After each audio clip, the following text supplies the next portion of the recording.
જય શ્રી કૃષ્ણ મિત્રો. અમારી ચેનલ ઉપર ફર્સ્ટ બ્લોગ છે. તો ફર્સ્ટ બ્લોગ છે એવા માટે આપણે આપણા કાનાજી માટે એક સ્વીટ બનાવશું. તો સ્વીટમાં હું બનાવીશ ચણાના લોટના લાડવા. ચાલો તો હું મારી રેસીપી તમારી સાથે શેર કરું. તો મિત્રો મેં ચણાના લાડવા બનાવવા માટે 5-6 ચમચી ચણાનો લોટ લીધો છે, 10 ચમચી ખાંડનો ભૂકો લીધો છે, 1 ચમચી ઘી લીધું છે. તમે તમારા સ્વાદ પ્રમાણે ખાંડનો ભૂકો ઓછો વધારે કરી શકો. તો ચાલો હવે આપણે આપણા ચણાના લાડવા બનાવવાની શરૂઆત કરીએ. તો મિત્રો હવે ચૂલો ગરમ થઈ જાય એટલે આપણે એમાં ઘી નાખશું.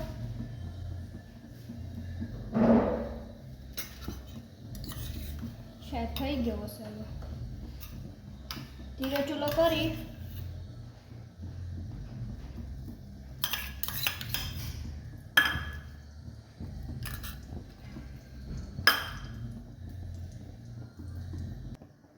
અને ચણાનો લોટ નાખી દઈએ.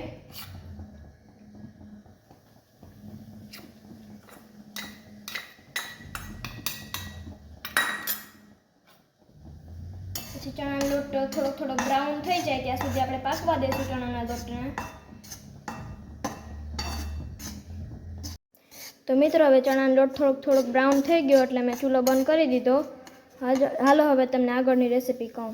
હવે ચણાના લોટને આપણે થાળીમાં નાખી લઈશું.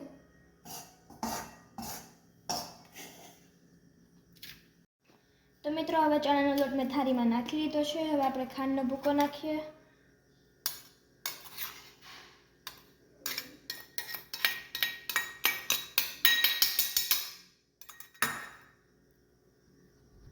તો મિત્રો હવે આપણે આમાં ઘી નાખશું.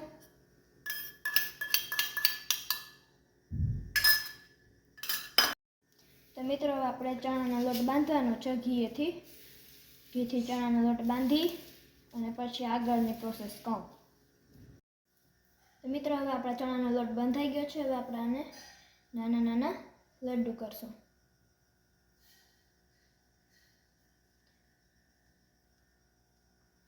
આપણા નાના લાડવા થઈ ગયા.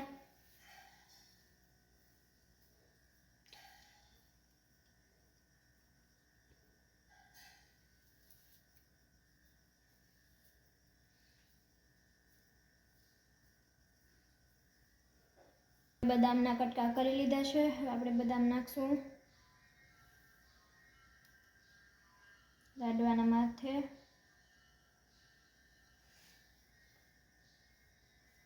હું બદામના કટકાઈ નાખીશ અને બદામનો ભૂકોય નાખીશ. તમારે જેમ નાખવું હોય એમ તમે નાખી શકો છો.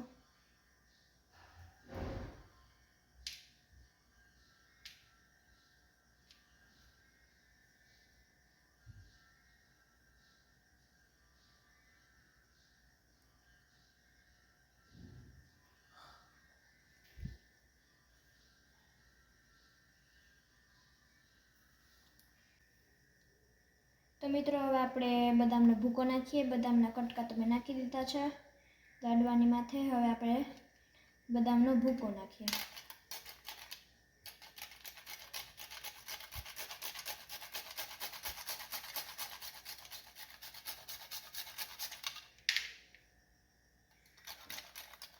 બહુ કેરફુલી કરજો કેમ કે તમારા હાથમાં લાગી શકે.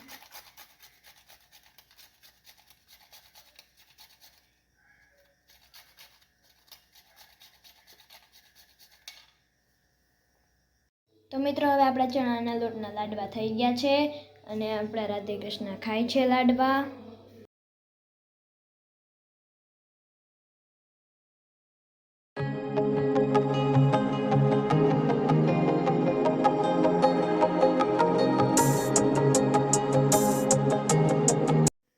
નમસ્તે મિત્રો. તો કંઈક આવો હતો મારો ફર્સ્ટ બ્લોગ. જો તમને મારો બ્લોગ ગમ્યો હોય તો લાઈક કરજો, શેર કરજો અને સબસ્ક્રાઈબ કર્યા વિના ન જતા. જય દ્વારકાધીશ.